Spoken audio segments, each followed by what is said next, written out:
सत श्री अकाल, प्रणाम। शिवा इमोशनल एंड म्यूजिकली और आप सभी का तहे दिल से इस्तकबाल करती हैं आप ही के अपने चहेते प्रोग्राम दिल से में, जिसमें दिल से दिल का राब्ता होता है, कई बातों का खुलासा होता है। चलिए, सबसे पहले आपको यौम जमहूरिया के अवसर पर ढेर सारी शुभकामनाएं शिवा आपको देती हैं, बहुत बहुत मुबारकबाद। मैं चाहती हूं कि आपका दिन आज का बेहतर जाए। जिस डेमोक्रेटिक कंट्री में हम रह रहे हैं, इसी तरह से यहाँ जमहूरियत बहाल हो, हर एक के दिलों में अमन व अमान और मोहब्बत का, भाईचारगी का जज्बा पैदा हो, इसी की मैं कामना करती हूँ। इस देश के हम वासी हैं और इस देश को जो प्रोटेक्ट करते हैं हमारी पुलिस या हमारे आर्मी ऑफिसर्स, उन्हें भी मैं सलाम करती हूँ। जो सरहदों पर रहकर देश के लिए जान देते हैं, उन्हें भी मैं सलाम करती हूँ। और साथ ही साथ उस हर एक इंसान को सलाम करती हूँ जिसके अंदर पेट्रियोटिज़म है, जिसके अंदर भाईचारगी का जज्बा है, जिसके अंदर अपने देश के प्रति प्यार है, उन्हें मैं सलाम करती हूँ। और हम आज आपकी मुलाकात करवाने वाले हैं कैसर खालिद से, जो मुंबई के ऑफिसर हैं, पुलिस ऑफिसर हैं और देश के हित के लिए, अवाम के हित के लिए काफ़ी कुछ करते हैं। सूरज न बन सको तो शमे रह गुजर बनो, जीने का जहाँ में कोई मुद्दा तो हो। जैसे कि आप सभी इस बात से बखूबी वाकिफ़ हैं कि आपके साथ गुफ्तगू के साथ साथ हम सैटरडे स्पेशल में किसी न किसी शख्सियत को प्रोग्राम में दावत देते हैं और आपको थोड़ा सा जज्बाती बनाते हैं और साथ ही साथ ज़िंदगी जीने का कुछ सलीका भी सिखाते हैं। तो चलिए, आज हम आपसे मिलवाएंगे दबंग ऑफिसर है, वो हम्बल है, सॉफ्ट स्पोकन है।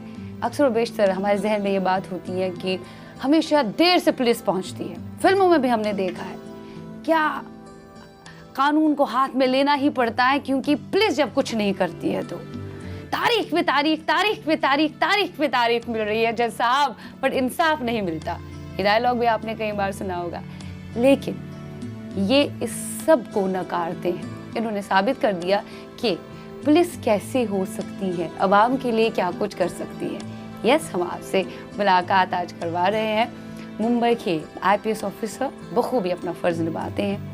He is none other than कैसर खालिद साहब। कैसर खालिद साहब, बहुत बहुत आपका स्वागत है, इस्तकबाल है हमारे शो में। और अच्छे दिन पर आप हमारे शो में आए, बहुत ज़्यादा ज़रूरत थी और लोगों को काफ़ी कुछ सीख आपसे मिलेगी। अदब के साथ आपका जुड़ाव है, इसके अलावा आप देश में अमन व अमान बहाल करने के लिए काफ़ी कुछ करते हैं, यंगस्टर्स के लिए काफ़ी कुछ करते हैं। सबसे पहले आपको यौम जमहूरिया के अवसर पर, रिपब्लिक डे के अवसर पर ढेर सारी मुबारकबाद। आज तो खैर आपको कई सारे काम होंगे, लेकिन हमने आपको अपने शो में दावत दी। ये आपको यौम जमहूरिया बहुत मुबारक हो। बल्कि चूँकि ये मोहब्बत का त्यौहार है जी, मैं अपनी एक नज़म से लोगों को डेडिकेट करता हूँ कि इसका उन्वान है मिलने दो।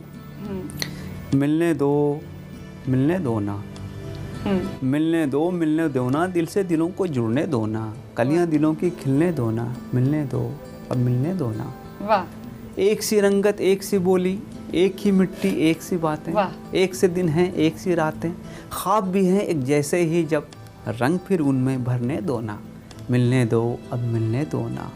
रिश्ता और नाता भी वही है, ख्वाहिशो ख्वाब दुआ भी वही है, मायूसी आशा भी वही है, मिलने का जज्बा भी वही है, फूल और फल दरिया भी वही है, फिर ये बर्फ़ पिघलने दो ना, मिलने दो अब मिलने दो ना। हुस्न इश्क भी एक से अपने, एक सी हसरत एक हैं सपने, खौफो यकीन भी साथ हमारे, हर सू वहशत पाँव पसारे, सरहद हम दोनों को पुकारे, हाथ पकड़कर चलने दो ना, मिलने दो अब मिलने दो ना, दिल से दिलों को जुड़ने दो ना। यस, क्यों भाई नफरत दिलों में पैदा कर रहे हो, मिलने दो। मोहब्बत की भाषा ही हमारा मुल्क जानता है। इस बात की अक्कासी शुरुआत से ही हुई थी। गांधी जी भी यही कहते थे, मोहब्बत की भाषा समझो बस, उसके सिवाय इंसानियत आगे ही नहीं जा सकती। बिल्कुल सही कह रहे हैं आप। तो और भी हमें बातें करनी है। So you want me to play the song, some song first, और उसके बाद हम वापस आकर आपसे गुफ्तगू करेंगे और कई सारे विषयों पर हम बात करेंगे जो हमारे देश के हर एक व्यक्ति को, हर एक अफराद को जो घर में रहता है, उसे सुनने की ज़रूरत है। क्योंकि आपका प्रोग्राम यूथ का प्रोग्राम है, दिल से है, तो इसलिए मैं यूथ को एक ही पैगाम देना चाहता हूँ उस गाने के हवाले से जो रफ़ी साहब ने गाया है, अब तुम्हारे हवाले वतन साथियों, कर चले हम फिदा जानो तन साथियों। तो अब तुम्हारे हवाले वतन साथियों। बिल्कुल, वतन के लिए आप बहुत कुछ करते हैं और इंसान को, हर एक इस देश के वासी को हमेशा अपने अंदर पेट्रियोटिज्म का, हुब्बुल वतनी का जज्बा पैदा ही रखना चाहिए, क्योंकि ये हुब्बुल वतनी का जज्बा जब तक ना आप में पैदा हो, आप अपने देश के लिए, अपने लिए इनफैक्ट कुछ कर ही नहीं सकते। मैं तो समझता हूँ कि हम लोग खुश नसीब हैं कि इस धरती में, इस मिट्टी में पैदा हुए। मैं दुनिया के बहुत सारे मुल्कों में गया हूँ, लेकिन हफ्ता 10 दिन के बाद ना फिर इतनी याद आती है अपने मुल्क की, यहाँ का जो भी सिस्टम है हाँ। वो याद आने लगता है, यहाँ के लोग याद आने लगते हैं, उनकी गर्मजोशी याद आने लगती है और जी चाहता है कि आप फ़ौरन वापस आ जाइए। अपने मुल्क जैसा तो कोई मुल्क नहीं है। और मैं इसलिए नहीं कह रहा हूँ कि मैं इस मुल्क का शहरी हूँ, उस पर मुझे नाज है। हाँ। लेकिन मैं समझता हूँ कि जो यहाँ की तहजीब है, सकाफ़त है, यहाँ जो लोग हैं, यहाँ दिलों में जो जज्बा है, इंसानियत है, रवादारी है। आप देखिए ना कि कितने सारे लोग कहीं नहीं मिले, कितने सारे लोग कहाँ से आए और यहीं के होके रह गए। सबकी कब्रें यहीं हैं, सबकी चिताएं यहीं जली हैं। तो ये तो मुल्क ऐसा है कि जहाँ आदमी ये ख्वाहिश करता है कि मेरा आखिरी वक्त जब आए तो मैं यहाँ हूँ। मेरा मुल्क, मेरा देश, मेरा ये चमन। जो भी आप काम करते हैं दिल से करते हैं। जी बिल्कुल, मैंने सही कहा। पुलिस को देखते ही लोग भाग जाते हैं। यार उलझन वाली बात है यार, करने तो को वाले ये कुछ नहीं है। लेकिन आपने महाराष्ट्र में जो सिक्योरिटी रखी है, स्पेशली बच्चों के लिए, स्पेशली जो आपने कुछ रूल्स बनाए हैं, जो कैंपेन आपने शुरू कर ली है महाराष्ट्र में, हर जगह फेमस है कि बहुत सेफेस्ट सिटी है बच्चों के लिए, औरतों के लिए, महिलाओं के लिए। यहाँ आप रात के 3 बजे भी घर आ सकते हैं और सड़कों पे घूम सकते हैं। आप जैसे पुलिस ऑफिसर्स की वजह से मुमकिन हो पाया है। अच्छा लगता है जब ये चीज़ें आप सुनते हैं। तो how do you feel when you just here about these stories?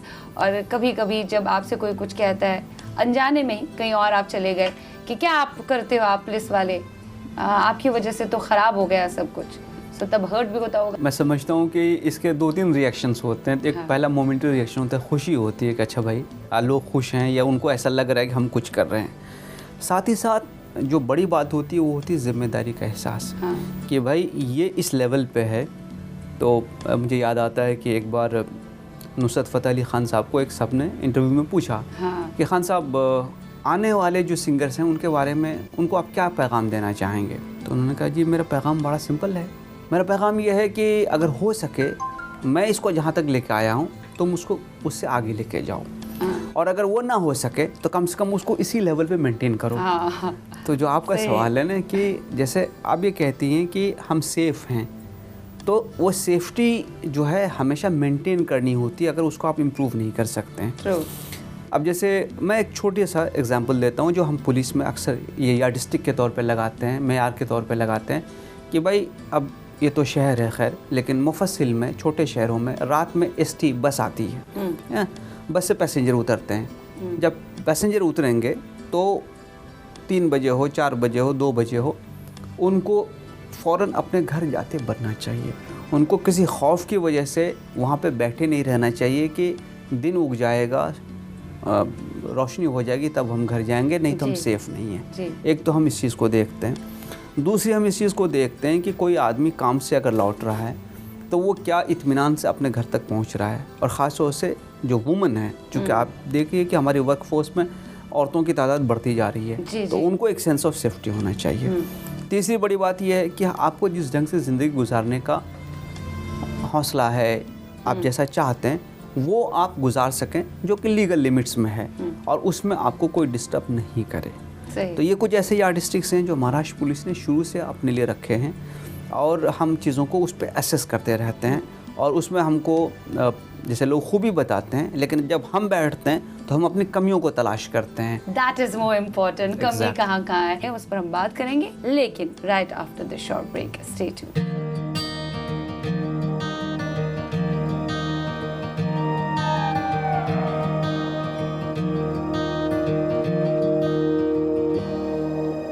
दिल से मैं ब्रेक के पार हम हाजिर हुए हैं। आज हमारे साथ में गुफ्तगू है कैसर खालिद साहब। अच्छा, यहाँ पे तो सेफ है, आप जैसे ऑफिसर्स मिलेंगे तो हम ये नहीं कह सकते कि आप जैसे ऑफिसर्स हर जगह होंगे, ऐसा भी तो नहीं होता है ना, बिकॉज हम डेमोक्रेटिक कंट्री में रहते हैं। यहाँ पे क्या है कि वक्त लगता है, सब कुछ देर से होता है। आप जानते भी हैं खुद ही, कोई क्रिमिनल है उसे सज़ा देनी है तो उसमें वक्त लगता है, बहुत ज़्यादा वक्त लगता है। फिर ये सवाल पूछे जाएंगे, फिर यहाँ जाना, उसको वहाँ जाना, अलग अलग मरहलों से गुजर के फाइनली जब वक्त आता है तब तक तो अवाम का जो गुस्सा है वो और बढ़ जाता है। सो उसको नियंत्रण करने के लिए, उस पर काबू पाने के लिए, do you think at certain point of time, अब देखिए कई सालों से क्या कुछ हो रहा है, रेप केसेस ज़्यादा बढ़ रहे हैं, चाइल्ड सेक्सुअल अब्यूज़ ज़्यादा बढ़ रहा है, लोगों का गुस्सा बहुत ज़्यादा बढ़ रहा है, हमारे कौम में जो कौमी यकजहती जिसे हम कहेंगे वो बिल्कुल डगमगा रही है, समझ नहीं आ रहा क्या किया जाए, लोगों का मानसिक संतुलन खराब हो रहा है। द रीज़न इसकी यार सरकार कुछ नहीं कर रही है, हमारी पुलिस कुछ नहीं कर रही है, हम उसके पास कंप्लेंट लेके जाते हैं, वहाँ कुछ होता ही नहीं है, इसलिए कानून हाथ में लेना पड़ता है। क्राइम इस वजह से भी काफ़ी ज़्यादा बढ़ता है। सो अगर हम आपसे ये पूछें कि देरी में हमारी कंट्री में सब कुछ हो रहा है, क्या आपके पास कुछ ऐसे सोल्यूशंस हैं, डू यू वांट कि हमारी कंट्री में कुछ ऐसी चीज़ें इम्प्लीमेंट होनी चाहिए जिसकी वजह से ये जो देरी का एहसास लोगों के अंदर हो रहा है ये ज़रा कम हो जाए और लोगों का गुस्सा जो है जिसकी वजह से ज़्यादा बढ़ रहा है उस पर ज़रा सा काबू पाया जाए? ये आपकी बात वजह है कि इस कंट्री में जिसको हम इंस्टीट्यूशनल कैपेबिलिटी कहते हैं ना, वो हमेशा इम्प्रूव होती रहती है और होनी चाहिए, क्योंकि हम सब आगे जा रहे हैं, मोबिलिटी हमारी बढ़ रही है, हमारा इंटरमिक्सिंग बढ़ रहा है, लोग ज़्यादा मूवमेंट करने लगे हैं, माइग्रेशन आप देख रहे होंगे कि जैसे मुंबई शहर को ले लीजिए, मुंबई शहर में अगर आप लोगों को पूछे आप कहाँ से आए तो शायद बहुत सारे लोग ऐसे होंगे जो बाहर से आए हैं। अच्छा, फिर क्या होता है कि चूँकि हस्बैंड वाइफ या दोनों पेरेंट्स काम करने लगे हैं तो बच्चे घर पे रह जाते हैं, हमारे पास स्लम्स हैं, हमारे पास बस्तियां हैं जिसमें बहुत तंग और तारीक रास्ते हैं, तो ये इश्यूज़ तो है, तो इसको हम कैसे मिनिमाइज़ करें? तो हम सबसे पहले ये देखते हैं कि दुनिया में जो कंट्रीज़ आगे गई हैं उन्होंने सिस्टम में कैसा इम्प्रूवमेंट किया। जैसे एक मैं एग्जांपल दे दूं कि इंफॉर्मेशन टेक्नोलॉजी एक ऐसी चीज़ है जिससे बहुत सारी चीज़ें हो जाती हैं। आपको एफआईआर दाखिल करना है वो हो जाती है, एफआईआर की कॉपी चाहिए वो हो जाती है, आपका इन्वेस्टिगेशन किस स्टेज पे है वो आपको पता लग जाता है। तो हम कोशिश कर रहे हैं इंफॉर्मेशन टेक्नोलॉजी को लाने के लिए। सेकेंडली, अब कोर्ट में जो चीज़ें होती हैं, होता क्या है कि पुलिस गवर्नमेंट का सबसे विजिबल आर्म है। हम यूनिफॉर्म पहनते हैं, हम फ़ौरन पहचान में आते हैं, लेकिन जो क्रिमिनल जस्टिस सिस्टम की आप बात कर रही हैं उसमें और भी बड़े कंपोनेंट्स हैं। पुलिस एक कंपोनेंट है, कोर्ट दूसरा बड़ा कंपोनेंट है, सुपीरियर कोर्ट्स और एक कंपोनेंट है, प्रोसिक्यूशन एक कंपोनेंट है। तो हम सबको मिलके इस पर काम करना पड़ेगा और इन चीज़ों को एक्सपेडाइट करना पड़ेगा। अब आप देखिए कि जिन चीज़ों का आपने जिस तरफ आपने इशारा किया, स्पेशल कोर्ट्स आ गई अब जैसे चाइल्ड सेक्सुअल अब्यूज़ है उसके लिए स्पेशल कोर्ट है, वो स्पेशल कोर्ट में यही मुकदमे चलते हैं और जहां आप समझ लीजिए कि कुछ चीज़ें 4 साल 5 साल भी लग सकता है फैसला होने में, इन चीज़ों में साल भर के अंदर चीज़ें केस डिस्पोज हो जाता है, उसमें जजमेंट आ जाता है। तो हमने एक्चुअली 5 गुना उसको एक्सपेडाइट कर दिया।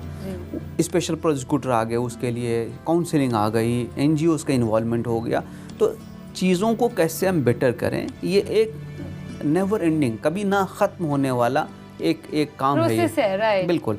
और दूसरी बात है कि पुलिस आपकी है, पुलिस कहीं बाहर से नहीं आई है। मैं जब नहीं था तो मैं भी सोसाइटी का एक हिस्सा था, आज भी मैं सोसाइटी का हिस्सा हूँ, कल मैं रिटायर हो जाऊँगा वापस सोसाइटी का हिस्सा हो जाऊँगा। तो एक जो दूरी है उस दूरी को कम करना बहुत ज़रूरी है और उसके लिए हमको लोगों के साथ जो हमारा बिहेवियर है उसको इम्प्रूव करना बहुत ज़रूरी है। हमको ह्यूमैनिटेरियन एम्पैथी के साथ लोगों के साथ बिहेव करते आना चाहिए। ठीक है, हमारे पास सिमिलर टाइप के केसेस आते रहते हैं, दिन भर आते रहते हैं। मैं इसकी एक मिसाल ऐसे देता हूँ, जैसे हमारी ट्रेनिंग में एक बार हमको पोस्टमार्टम दिखाने के लिए ले जाया गया। अब सब वो पोस्टमार्टम का हॉल था, उन्होंने कहा क्या है भाई आज, बोले सी वो बॉडी आ गई है। तो एक बॉडी लेके आए, वो लिटा दिया उसको उन्होंने खोलना शुरू कर दिया। तो वो बिल्कुल आप यूँ समझ लीजिए जैसे रोबोट कैसे किसी चीज़ को करेगा उस हिसाब से वो कर रहे थे। मैं बाजू में खड़ा सोच रहा था कि इंसान की ज़िंदगी का हासिल यही है क्या, सारे कपड़े काट दिए गए, ये ओपन हो गया, ये ओपन हो गया। अब मैं उसको एक डिफरेंट पर्सपेक्टिव से देख रहा हूँ। जो आदमी काम कर रहा है उसके अंदर कोई इमोशन नहीं था, वो बिल्कुल जैसे अपने काम में प्रोफेशनली उसको वो दिखा रहा, साहब ये देखो यहाँ चोट लगती तो ऐसा होता है, इस जगह पे ऐसा होता है, इस जगह पे ऐसा होता है, वो हमें सिखा रहा है। तो क्या होता है कि हम दिन रात जब एक ही किस्म की चीज़ों को देखते रहते हैं तो हमारे अंदर की एम्पैथी थोड़ी कम होने लगती है। तो रीट्रेनिंग बहुत ज़रूरी है, रिकनेक्ट होना बहुत ज़रूरी है। हमारा ख़ुद का जो स्ट्रेस लेवल है विद इन डिपार्टमेंट उसको कम करना ज़रूरी है। और हमको ये कभी नहीं भूलना चाहिए कि हम इंसान सबसे पहले हैं और हमारे सामने जो आदमी बैठा हुआ है वो किसी न किसी दुख में, किसी तकलीफ़ में मुब्तला है, इसीलिए मेरे पास आया है। वो बहुत खुशी में होता तो शायद मेरे पास नहीं आता, कहीं और जाता, इसलिए तो आया। इसीलिए हमको उसके साथ बहुत ही मोहब्बत से, रवादारी से, एम्पैथी से पेश आना है ताकि वो आदमी हमसे मुतमईन हो के यहाँ से जाए और उसको इस बात का यकीन हो जाए कि साहब मेरी जो तकरार है वो सुनी गई है, वो लिखी गई है और इस पर कार्रवाई होगी।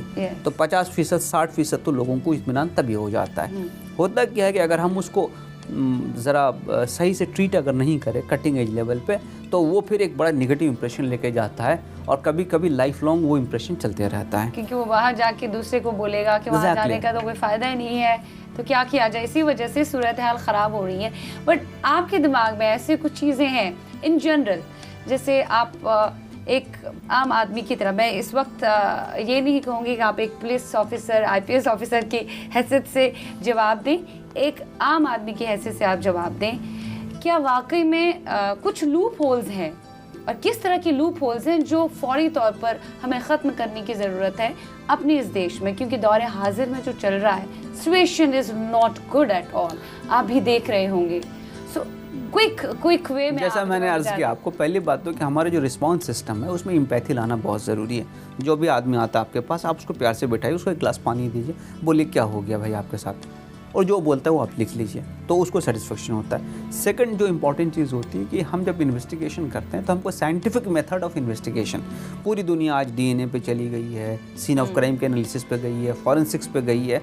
आदमी को बिठा के इंट्रोगेट करना एक हिस्सा है, अहम हिस्सा है, लेकिन उसके अलावा साइंटिफिक इन्वेस्टिगेशन बहुत बड़ा हिस्सा हो गया। तीसरी बात जो है, जो हम सर्विसेज प्रोवाइड करते हैं, जैसे आपका पासपोर्ट हो गया, आपका कैरेक्टर सर्टिफिकेट हो गया, आपको बहुत सारी चीज़ों में NOC लगती है, आपकी नौकरी के लिए जाते हैं उसकी वेरिफिकेशन आती है। अब वहाँ पे जाके अगर आपको 4 घंटा 5 घंटा बैठना पड़ा तो उसमें तकलीफ आपको होगी। आपकी फ़ाइल किधर है, किस लेवल पे है, वो आपको मालूम नहीं होता है। तो हम क्या कर सकते हैं कि जो हमारा day to day public interaction है उसको हम बेटर कर सकते हैं, उसको हम ज़्यादा ये समझिए कि एम्पैथी के साथ, ज़्यादा शालीनता के साथ कर सकते हैं। हम लोगों को मदद करने की भूमिका एक लेकर के बता सकते हैं, साहब आपका ये केस है, ठीक है, ये आपका केस आप मेरे पास आए, लेकिन ये रेवेन्यू डिपार्टमेंट का केस है, आपका लैंड डिस्प्यूट है, तो आप यहाँ चले जाइए, इसका रास्ता ये है। तो अगर हम उस ढंग से गाइडेंस कर दें तो बहुत सारे लोग जो है खुश हो जाते हैं। और मैंने खुद देखा है, मैंने बॉम्बे में बहुत वक्त तक काम किया था, बॉम्बे सिटी में, तो मैं शाम के वक्त अपना बिल्कुल ऑफिस खोल देता था, भाई जिनको भी शिकायत है वो लेके आ जाएं, वो मैं सुनता था और मैं ये कहता था ठीक है मैं इसकी जांच कराऊंगा, आप सच बोल रहे हो ऐसा मान के मैं नहीं चलूँगा, एक साइड है जो इशू है उसका, एक साइड आप मुझे बता रहे हैं, इसका दूसरा साइड भी होगा और इसका एक तीसरा साइड होगा जिसको कहते हैं ट्रूथ, लेकिन मैं आपकी इस तकरार की जांच कराऊंगा और मैं इंश्योर करूंगा कि आपको पुलिस स्टेशन से कॉल जाए, आप और आपके सामने वाले दोनों को बुलाया जाए, उनके बारे में चौकसी की जाए ताकि सच क्या है वो सामने आए। और मैंने इस बात को देखा कि धीरे धीरे लोगों का सेटिस्फेक्शन का लेवल बढ़ता गया। और उससे क्या होता है कि जो दूरी होती है कि पुलिस कुछ नहीं करती, नहीं सुनती, बदतमीज, वो कम होती गई। और यही कारण है कि आज भी अगर मैं वापस जाता हूँ उस एरिया में तो लोग आ जाते हैं, बिल्कुल मतलब बहुत बार तो बहुत सारी चीज़ों के लिए मेरे पास आ जाते हैं, जबकि आज मैं बॉम्बे पुलिस में नहीं हूँ, मैं महाराष्ट्र पुलिस में एक बड़ा सेक्शन देख रहा हूँ। तो ये हम सबको करना पड़ेगा, हमारे जितने ऑफिसर्स हैं। और मैं अक्सर ये बात कहता हूँ कि जो तुम रिटायरमेंट के बाद एक्सपेक्ट करते हो कि तुम्हारे साथ हो, वो तुमको आज करने पड़ेगा। Very true. और मैं एक छोटा सा एग्जांपल इसमें आपको सुना दूं, कहानी सुना दूं। Maybe that's the reason कि आप सबके चहेते इंस्पेक्टर हैं, हर कोई चाहता है इसी जैसा पुलिस इंस्पेक्टर हर जगह होना चाहिए। मैंने हमेशा इस चीज़ को सामने रखा कि इंसान सबसे इम्पोर्टेंट है। अब मैं जो वाक़या आपको सुना रहा था, एक हमारे कमिश्नर साहब थे, उन्होंने मीटिंग में बताया एक बार कि एक रिटायर्ड DCP डिप्टी कमिश्नर यहाँ होते हैं, वो CP साहब के पास गए और उन्होंने एक सीनियर इंस्पेक्टर की भरपूर बुराई की, ये बड़ा नालायक आपका ऑफिसर है। मैं गया, मुझे उन्होंने बाहर बिठा के रखा, मेरे से जल्दी मिले नहीं और मैंने पता लगाया वो अंदर कुछ नहीं कर रहे थे, बैठे हुए थे और उन्होंने मुझे फ़ौरन बुलाया नहीं। तो बड़ा ताज्जुब हुआ कमिश्नर साहब को कि ऐसा कैसे हो गया। तो उन्होंने इनके बारे में पता लगाया कि जब ये सीनियर इंस्पेक्टर थे तो ये कैसा करते थे। तो बिल्कुल इनका यही मामूल था कि ये विजिटर कोई आएगा तो उससे मिलते नहीं थे, उसको बहुत देर तक बाहर बैठा के रखते थे। तो यही मेडिसिन उन पे एक बार चला के उन्हें दिखा दिया कि जब आप ऐसा करते थे तो लोगों को कैसा महसूस होता था। It's tit for tat. Exactly. तो आपको जैसा फल चाहिए वैसा पेड़ आपको अभी लगाना पड़ेगा, आपको वैसा ही सीड बोना पड़ेगा, या ऑब्वियसली चीज़ें सही हो जाती हैं। आपने बहुत अच्छी बात कही।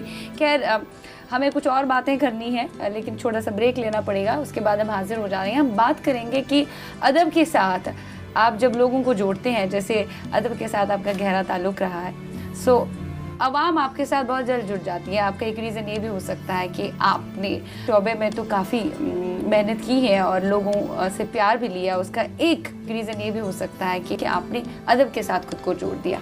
ओके, आपकी कई सारी शेर मजमूए हमारे सामने आ गए, कई सारी किताबें आ गए, उस पर हम बात करेंगे, लेकिन right after this short break. Stay tuned.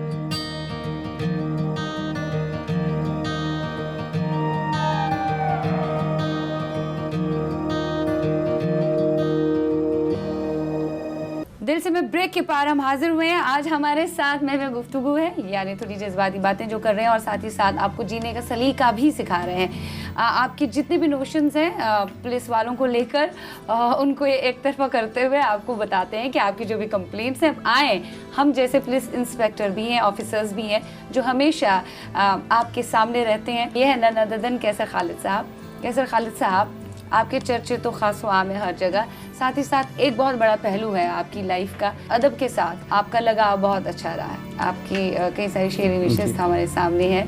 आपको क्या लगता है कि अदब के साथ जब इंसान जुट जाता है तो अदब जो है वो आपको ज़िंदगी जीने का सलीका बहुत बेहतर तरीके से सिखाता है और आप लोगों के साथ जो बॉन्ड है, आपका जज्बाती बॉन्ड, वो बहुत बेहतर रहता है? जी बिल्कुल, मैं समझता हूँ कि अदब आदमी को इंसान बना देता है। अब जैसे कहते हैं ना कि बेअदब और बाअदब, तो हर आदमी बाअदब शख्स के पास जाना चाहेगा, उससे मिलना चाहेगा, क्योंकि उसको मालूम है कि यहाँ जो मेरे साथ रवैया अपनाया जाएगा वो इंसानियत वाला होगा। बल्कि मेरा एक शेर है कि ये है दौरे हवस लेकिन ऐसा भी क्या जी, ये है दौरे हवस लेकिन ऐसा भी क्या, आदमी कम से कम आदमी तो रहे। यस। तो कोशिश ये होती है कि अदब के ज़रिए हम ज़्यादा से ज़्यादा लोगों तक पहुंच सकते हैं। अब जैसे हमने कम्युनिटी पुलिसिंग हम करते हैं पुलिस में, कि पुलिस और जनता के बीच की जो दूरी है उसको कम किया जाए, उसके कम्युनिकेशन को बढ़ाया जाए, एतमाद को बढ़ाया जाए, भरोसे को बढ़ाया जाए। अब होता क्या है कि हम 10, 15, 20 लोगों को बुलाते हैं पुलिस स्टेशन में, चाय पिलाते हैं, थोड़ी गुफ्तगू करते हैं, चले जाते हैं। अमूमन ये लोग वो होते हैं जिनको हमसे कुछ काम होता है, वो आते हैं। लेकिन अगर मैं एक अदब का प्रोग्राम करता हूँ तो उसमें समाज का जो बेहतरीन तबका है वो खुद होके आता है, क्योंकि वहाँ उसको फूड फॉर सोल मिलता है। और उसी हवाले से हम मोहब्बत का पैगाम भी देते हैं, उसी हवाले से हम यकजहती का पैगाम देते हैं, उसी हवाले से हम इत्तेहाद और इत्तफाक़ का पैगाम देते हैं। बल्कि हमारा जो मोटो है वो है हारमनी थ्रू लिटरेचर। तो हम जो भी लिटरेरी काम करते हैं उसके ज़रिए समाज में हारमनी कैसे होगी, दिलों की दूरियां कम कैसे होंगी, लोग नज़दीक, बिल्कुल अभी यकजहती तो वही होती है, वही दिलों की दूरियां बढ़ाना नहीं है बल्कि उनको नज़दीक लाना है, लोग नज़दीक लाना। और क्या होता है कि वो 1,500 2,000 आदमी जो वहाँ देख जाते उसको सुनते हैं और ख़ानदान के साथ, फैमिली के साथ लोग आते हैं, तो वो हो गया। और बाद में जब आपने उसको अपलोड कर दिया तो हज़ारों हज़ार लोगों तक, वो लाखों तक पहुँचता है वो गुफ्तगू। तो इस हवाले से एक प्रोग्राम, एक काम जो है कंटिन्यूस होते रहता है। तो मैंने हमेशा इस बात को महसूस किया कि कम्युनिटी पुलिसिंग का ये तरीक़ा बाकी तरीक़ों से बहुत ज़्यादा असरदार है, इफ़ेक्टिव है, और इसमें आदमी को नामहसूस तरीक़े से आपसे आप जोड़ लेते हैं। एक दूसरी बात ये होती है जो अक्सर हम बात कहते हैं कि साहब हम भी आपके जैसे ही इंसान हैं, हमने यूनिफॉर्म पहन लिया, यही फ़र्क है और दूसरा कोई फ़र्क नहीं है। आप बिना यूनिफॉर्म के पुलिस के ऑफिसर हैं और मैं यूनिफॉर्म वाला समाज का आदमी हूँ। हम में कोई फ़र्क नहीं, कोई दूरी नहीं है। आप हमको अपना दोस्त, हमदर्द, मददगार समझिए। हमसे जितनी हो सकता है, जितनी कोशिश हम कर सकते हैं, हम ज़रूर कोशिश करेंगे आपका प्रॉब्लम सॉल्व हो। तो उस वजह से क्या हो जाता है कि बहुत सारे लोग जो बहुत सारी चीज़ों में अनकम्फर्टेबल हैं या हमारे डिपार्टमेंट की गलती होती है तो वो आके हमको बोलते हैं, बताते हैं कि साहब यहाँ आपका ऑफिसर ने अच्छा नहीं किया, यहाँ इंजस्टिस हो गया, यहाँ ऐसा हो गया, यहाँ ऐसा चल रहा है, ज़रा देखवा लीजिए उसको। तो एक लोगों को जो कॉन्फिडेंस है कि मैं जाऊँगा, मैं जो बात करूँगा वो बात राज में रखी जाएगी, काम हो जाएगा, अच्छा काम हो जाएगा। तो उस हवाले से ड्रग से रिलेटेड इशू है, इलीगल एक्टिविटीज़ रिलेटेड इशू है, बहुत सारी चीज़ें हमारे पास आती हैं। फिर तीसरी बात क्या है कि हम यूथ को पुलिस से नहीं जोड़ सकते दबा करके या उसको पकड़ के ला करके। हमको उनके लिए रोल मॉडल अपने आप को बनाना पड़ेगा कि वो वैसा होना चाहें। तो मैंने कोशिश ये की है कि यूथ तक हम जाएं और ख़ास तौर से जो स्लम्स में हैं, बस्तियों में हैं, ऐसे लोग जो इतने प्रिविलेज नहीं हैं जितना कि समाज का कुछ दूसरा तबका है, हम खुद वहाँ तक पहुँचें, हम उनके दरमियान बैठें। एक नाले के बगल में अगर उन्होंने 50 कुर्सियाँ लगा दी तो कोई दिक्कत नहीं है, आप वहाँ पे बैठ के गुफ्तगू कर सकते हैं, एक चौल में जाकर आप गुफ्तगू कर सकते हैं। और मैं उनको ये कहता हूँ कि मैं तो भाई देहात का आदमी था, मेरे गाँव में तो चौथी तक का स्कूल था, मैं वहाँ पर रह करके कोशिश करके इस मुल्क में इस ओहदे तक पहुँच सकता हूँ, तो तुम क्यों नहीं पहुँच सकते हो? तुम्हारे हालात तो हमसे बहुत बेहतर हैं। हमारे ज़माने में कोई इंटरनेट नहीं था, हमें किताबें ढूंढनी पड़ती थी, अच्छा स्कूल बहुत कम मिलता था, आप शहर में रहते हैं, ये तमाम चीज़ें आपके पास अवेलेबल हैं, तो आप कोशिश कीजिएगा तो आप हमसे बहुत आगे जा सकते हैं। यस, तो उनमें एक ख्वाब पैदा होता। बहुत अच्छी आपने बात कही है कि अगर आपको चीज़ें सुधारनी है तब आपको खुद को भी उसी लेवल में लाना पड़ेगा। जी बिल्कुल, आपको उनके साथ मिलना पड़ेगा जो नीचे तबके के लोग हैं, जैसे आप ज़्यादा काम करते हैं weaker section of the society के लिए, अनप्रिविलेज्ड किड्स के लिए काफ़ी काम आप करते हैं, यंगस्टर्स के लिए काफ़ी काम आप करते हैं, उनकी जहानत में कैसे सुधार आए। और दूसरी बात यहाँ ये है कि शहरों में हम देखते हैं कि चाइल्ड सेक्स अब्यूज़ या फिर लड़कियों के प्रति जो भी चीज़ें होती हैं या रेप केसेस हैं कम सामने आते हैं, लेकिन अगर हम थोड़ा रूरल एरियाज़ में जाएंगे तो वहाँ ज़्यादा ही केसेस आते हैं। चाइल्ड सेक्स अब्यूज़ बहुत ज़्यादा हो रहा है, बाहर से ही बच्चों को लाया जा रहा है, यहाँ पे बहुत कुछ ख़राब उनके साथ किया जा रहा है। तो उसके लिए क्या क्या चीज़ें इम्प्लीमेंट होनी चाहिए, किस तरह के कानून राइज करने चाहिए, नाफिज करने चाहिए, ताकि ये जो ज़्यादा क्राइम बढ़ रहा है स्पेशली बच्चों के लिए वो ना हो। रूरल एरियाज़ में जाकर किन किन चीज़ों पर फोकस करना है जो बाकी हैं अभी, जितना हम देख रहे हैं कई सालों से ज़्यादा हो रहा है, कम नहीं हो रहा है। अगर हम कहें कि 50% कम हो गया है मेट्रो सिटीज़ में, वो अगर हम रूरल एरियाज़ में जाएंगे तो वहाँ उतना आपको परसेंटेज नहीं मिलेगा। Still cases are there, it's happening every day, we are seeing it on newspapers. आपकी बात वजह है, सही है, अफसोस का मुकाम मुझे लगता है, क्योंकि इस डिपार्टमेंट को मैंने 1 साल से ज़्यादा हैंडल किया है कि हमारे पास जो है बच्चों का एक्सप्लॉयटेशन समाज में काफ़ी ज़्यादा है। और बदकिस्मती ये है कि इसमें मोस्ट ऑफ द टाइम वो नॉन आदमी होता है, या तो कोई रिलेटिव होता है या घर का ही कोई आदमी होता है एक, या मोहल्ले का कोई आदमी होता है। अब हो क्या रहा है कि चूँकि काम के तलाश में अब फ़ादर तो जा रहे हैं, मदर भी जा रही हैं, और दोनों काम कर रहे हैं, बच्चे अकेले घर पे रह जाते हैं। तो अब इसको रोकने के कई तरीक़े हैं, मतलब उसको मिनिमाइज़ कैसे करते हैं। तो एक तो पहली बात जो हम स्कूल्स में करते हैं कि हम गुड टच और बैड टच के बारे में बच्चों को बताते हैं कि कौन सा टच गुड टच है, कौन सा टच बैड टच। एक दूसरी बड़ी बात है कि किसके साथ कैसा रवैया हमारा होना चाहिए। कोई अंकल हैं, कोई कुछ है, नहीं है, रिश्तेदार कोई भी हो सकता है। अगर वो आपको इस ढंग से अप्रोच करे तो बेटा ये मम्मी को फ़ौरन बताने का है। सेकंड, ये तो छोटे बच्चों का हो गया।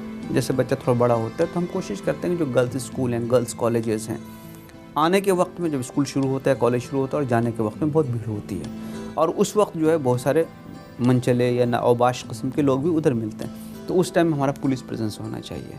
जहाँ तक पॉसिबल हो इंस्टीट्यूशंस ने CCTV लगाना चाहिए, और हम वहाँ पे जाके क्लासेस लेते हैं, उनको बताते हैं कि ऐसे सिचुएशन में आप क्या करें। बहुत हमने कुछ अब ये कहिए कि प्रोग्राम्स भी बना के रखे हैं कि एक बटन दबाइएगा तो पुलिस को कॉल जाती है, वो हो गया। CCTV के बारे में आपका जिक्र कर लिया। कुछ जगहों पे हमने UAC अनआर्म्ड कॉम्बैट की भी ट्रेनिंग लड़कियों के लिए ऑर्गेनाइज़ की है, ताकि अगर ऐसे कोई वक्त आ गया तो आप कम से कम अपने आप को बचा भी सको। साथ ही साथ हमको लगता है कि समाज में एक बहुत बड़ी ज़रूरत है कि मर्दों को भी अपना रवैया बदलना पड़ेगा। वो बदलेगा कब? सालों से हम देख रहे हैं, लेकिन नहीं बदल रहा है। नहीं बदल रहा है। फिर भी क्राइम रेट्स और ज़्यादा बढ़ रहे हैं। अब मैं आपको छोटी एक एग्जांपल देता हूँ। यहाँ मरीन ड्राइव है, आप चले जाइए, लोग बैठे रहते हैं, बहुत सारे जोड़े बैठे रहते हैं। आपने कभी किसी को देखा डिस्टर्ब करने के लिए? नहीं करते हैं लोग। तो रवैया मर्दों का भी बदल रहा है। मैं इस बात पर जोर इसलिए दे रहा हूँ कि हमारे एक कुछ ट्रेडिशनल वैल्यूज़ थे, लेकिन वक्त के साथ वैल्यूज़ में भी बदलाव होना ज़रूरी है। हमको इस बात को समझना पड़ेगा कि ड्रेस आदमी के किरदार का कोई आईना नहीं है, ये उसकी एक चॉइस है, और वो जिस हिसाब से कोई आदमी रहना चाहे रह सकता है। हमको कोई हक़ नहीं कि हम उस पर कोई चीज़ इम्पोज़ करें कि भाई आप ऐसा ही ड्रेस पहनिए। पहली बात, किसी जगह पे आना जाना हक़ है, हम उसको ये इम्पोज़ नहीं कर सकते कि भाई 8 बजे रात के बाद आप उधर नहीं जाओगे। यहाँ जैसे बॉम्बे में आपको मालूम है कि यहाँ पे एक मिल में वाक़या हो गया था। उसके बाद मैं उस वक्त बॉम्बे सिटी में काम कर रहा था। हम लोगों ने पूरे ऐसे एरियाज़ जो कि वीरान सुनसान हो जाते हैं रात को, उनकी पूरी सर्वे की, वहाँ पे लाइट्स लगवाई, वहाँ पे एक्सेस जैसे झाड़ वाड़ हो गए होंगे, कुछ हो गए, उसको थोड़ा ट्रिम करवाया ताकि बाहर से दिखाई पड़े कहाँ क्या हो रहा है। वहाँ पे पेट्रोलिंग बढ़ाई और अल्लाह का शुक्र है, आप देखिएगा कि पिछले 4-5 सालों में बॉम्बे में कोई ऐसा इंसिडेंट नहीं हुआ कि किसी के साथ ज़्यादती हो गई हो। ऑब्वियसली जो इंसिडेंट होता है उसके बाद ही ये सारी चीज़ें इम्प्लीमेंट होती हैं, उससे पहले अगर ये सारा हो तो मामला ही ख़त्म हो जाता है ना, वो सेफ्टी तो और बढ़ जाती है। आई विश कि ऐसा होता। वाई इज़ इट ऑलवेज कि लेट सब कुछ होता है। तभी मैंने शुरुआत में ही कहा है कि शायद हमारे देश में ही कुछ ऐसे कानून हैं जिनमें ऐसा फेरबदल करना चाहिए जो बाहर की कंट्रीज़ में हो रहा है, उस तरह के रूल्स हमें नाफिज करने चाहिए। आपके कुछ है दिमाग में, कुछ चल रहा है आपके जिन पे आप वर्क कर रहे हैं, जैसे आपने काफ़ी कुछ महाराष्ट्र में भी किया, एम्बुलेंस वाली कैंपेन जो आपने मैं आपको बताता हूँ, सबसे पहले रास्ता उनको दिया जाए। बिल्कुल, देखिए कुछ चीज़ें तो हम यहाँ पे कर रहे हैं। मैं अब एक बल्कि कंपैरिजन दूँ, जब हम क्राइम देखते हैं तो हम पर लाख पॉपुलेशन पे क्राइम देखते हैं कि 1 लाख पॉपुलेशन पे कितना क्राइम हो रहा है। आपको ये जान के ताज्जुब होगा कि हमसे बहुत ज़्यादा क्राइम अगेंस्ट वुमन वेस्ट में है, अमेरिका में है। हमारा फिगर उसके मुकाबले में बहुत कम है। तो और क्राइम अगेंस्ट वुमन बहुत बार ज़्यादातर वो रजिस्टर हो जाता है, वो रिपोर्ट हो जाता है क्योंकि फैमिली इन्वॉल्व होती है। तो हम अगर उस यार्डस्टिक से देखें तो काफ़ी हद तक हमारे यहाँ सेफ्टी का इंडेक्स ज़्यादा है। हमारे यहाँ मेन प्रॉब्लम क्या है, एटीट्यूड का प्रॉब्लम है कि समाज औरत को किस नज़र से देखता है, किस निगाह से देखता है और उसकी ख़ुद की आज़ादी पे वो कितना कदगन या कितना इम्पोजिशन अपना वैल्यूज़ का करना चाहता है, वो बदलना ज़रूरी है। मैं आपको ये बताऊं कि जैसे मैंने ये जिक्र किया, कुछ छोटी छोटी फिल्में बनाई थी उस वक्त हमने, 2-3 फिल्में आपको यूट्यूब पे मिलेंगी कि 103 पे फ़ौरन आप फ़ोन कीजिए, ऐसे हालत में कहीं फंस गए आप। जैसे जो सॉफ्टवेयर बनाए गए वो भी इसीलिए बनाए गए। निर्भया पथक आप देखिएगा, आपको ऑल वुमन पेट्रोल गाड़ी मिलेगी, निर्भया पथक आ गया। जैसे मैंने बॉम्बे का पहला वुमेन बटालियन कमांडो का तैयार किया था, इन्हीं वजह से जो हम ट्रेनिंग देते हैं उस वजह से होता है। और मैं अब देखता हूँ कि ये 4-5 साल के बाद जो अवेयरनेस का लेवल है काफ़ी बढ़ गया है। मुंबई में तो काफ़ी बढ़ गया है, स्पेशली नहीं छोटे जगहों पे भी। आप मैं तो अभी नागपुर गया, बल्कि जड़गांव जाता हूँ, कभी वर्धा जाता हूँ। और मैं चूँकि अपने नौकरी का अभी मैं बसमत जाकर आया, तो वहाँ पे भी आप किसी लड़की को आप पूछिएगा तो वो पहले से बहुत ज़्यादा कॉन्फिडेंट है। और उसके कॉन्फिडेंस की एक वजह ये है कि जैसे हमने पुलिस दीदी ये सिस्टम शुरू किया, बड़ी कॉप का एक सिस्टम हम लोगों ने यहाँ पे चालू किया कि आपका एक दोस्त पुलिस ऑफिसर है, एक लेडी है, लेडी पुलिस ऑफिसर है हमारी, उसको हमने दिया ये 10, 20, 50 वुमन जो है, समझे आप वर्क कर रही हैं, आपको मतलब इनकन्वीनियंट टाइम में आना जाना होता है, कभी नाइट की शिफ्ट हो जाती है, तो कुछ भी प्रॉब्लम होगा तो आप इस पुलिस वाले को फ़ोन कीजिएगा, ये इमीडिएटली आपकी मदद करेंगी या करेगा। तो ये बड़ी कॉप हमने वहाँ इंट्रोड्यूस किया है। तो इस वजह से क्या हो रहा है कि जो इंटरेक्शन है हमारा वो काफ़ी बढ़ गया। बल्कि बीच में मैं खुद जितने सॉफ्टवेयर कंपनीज़ हैं हम उनके लिए एक स्कीम बना रहे थे कि वहाँ जो वुमन काम कर रही हैं, चूँकि उनमें शिफ्ट होती है 8-8 घंटे की 3 शिफ्ट होती है, और नाइट शिफ्ट में भी वुमन होती हैं, काम करती हैं बहुत सारी जगह पे, और दिन की भी जो शिफ्ट दोपहर वाली है वो लेट नाइट छूटती है। इसके अलावा वीकेंड पे लोग जाते हैं अपने आप को चिल आउट करने के लिए, खुशी मनाने के लिए, जो अपने तौर तरीके हैं, लाइफ स्टाइल है। तो अब उस वजह से वहाँ सेफ्टी के इश्यूज़ आते हैं। जैसे जो बड़े सॉफ्टवेयर के हब्स हैं, जैसे पूना आप ले लीजिए, न्यू बॉम्बे ले लीजिए, आपने वो इंसिडेंट नहीं सुने होंगे। Yes true, Poona is much safer. तो इसकी वजह ये है, मुंबई आई कुड से नहीं, बॉम्बे में तो अब आप देखिए कि आखिरी जो लोकल जाती है वो 1:40 की होती है, और उसमें आपको लेडीज़ मिल जाएंगे। हम बहुत, चूँकि मैं खुद डीसीपी रेलवे रहा हूँ बॉम्बे शहर में, तो हमने उसको देखा है। हम यार्डस्टिक वही लगाते हैं कि 1:40 की जो आखिरी लोकल है, या 3:30 की या 3, 3:15 की पहली लोकल जो शुरू होती है उस तरफ से, उसमें अगर कोई लेडी चल रही है तो वो सेफ़ अपने आप को महसूस करें। और इस वजह से आप देखिएगा कि रात की जो लोकल्स होती हैं उसमें एक होमगार्ड या एक पुलिस का आदमी ज़रूर होता है। चलो नई पहल करें इस यौम जमहूरिया के अवसर पर, एकजुट होकर हम काफ़ी कुछ कर सकते हैं और हमारे मुल्क का नाम हमेशा रोशन रहे, हर जगह रहे। आप जैसे पुलिस इंस्पेक्टर जब है हमारे इस देश में तो सही ही रहेगा। आपके साथ दूसरा जुड़ जाए, आप जैसा तीसरा जुड़ जाए, चौथा जुड़ जाए, इत्तेफाक होगा, यूनिटी होगी, तभी हमारा देश बहुत अच्छी तरक्की भी करेगा और नाम भी रोशन होगा। जरूर से आपको यहाँ कोट कर दीजिए, जरूर। मैं अकेला ही चला था जानिबे मंजिल, मगर लोग साथ आते गए और कारवां बनता गया। बस तो यही है, तो मुल्क तो ऐसे आगे बढ़ेगा। एक शेर मुझे याद आ रहा है, इंसान ही बनो बहुत है आदम, ये जरूरी नहीं है कि खुदा हो जाओ। अर्जा है क्या लहू जो बहाते हो इस कदर, हाँ। अर्जा है क्या अर्जा सस्ता या जी, सस्ता कर लीजिए, जी। सस्ता है क्या लहू जो बहाते हो इस कदर सरहद के नाम पर, कभी रहमान राम पर। वाह वाह वाह। ये जो फिरका पसंदी हो रही है, फिरका वाराना पसंदी जो हो रही है, जो बट रहे हैं लोग आपस में मज़हब के नाम पर, वो नहीं होना चाहिए। बस जहन में एक ही बात होनी चाहिए, हम इस देश के वासी हैं जिस देश में गंगा बहती है, हम इस देश के वासी हैं जहाँ सब लोग इत्तेफाक से रहते हैं, या हर एक मज़हब जो है वो अपने आप में सक्षम है। इकबाल को कोट कीजिए, शक्ति भी शांति भी भक्तों के गीत में है, धरती के वासियों की मुक्ति प्रीत में है। प्रीत में है, यस यस। बहुत अच्छा लगा आपके साथ बात करते हुए, कई सारी चीज़ें होंगी, साथ ही साथ अदब के बारे में भी बात हो गई, बहुत अच्छा लगा। इनफैक्ट आपके साथ जितनी भी बातें की जाए कम है, आप तो विकिपीडिया है अपने आप में। So nice.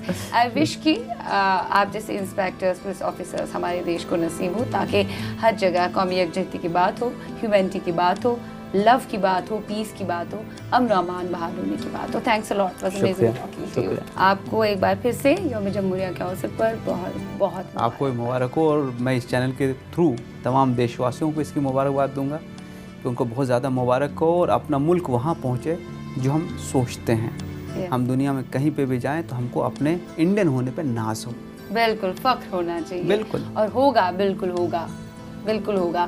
बहुत बहुत शुक्रिया आज दिल से में जुड़ने के लिए। मैं उम्मीद करती हूँ आज का दिल से बहुत ही पसंद आ गया होगा आपको। आप सभी को मेरी तरफ से यौम जमहूरिया के अवसर पर ढेर ढेर सारी शुभकामनाएं, मुबारकबाद वंस अगैन। अच्छे रहिए, खुश रहिए, हंसते रहिए, क्योंकि मुस्कुराते चेहरे सुपर ऑसम लगते हैं।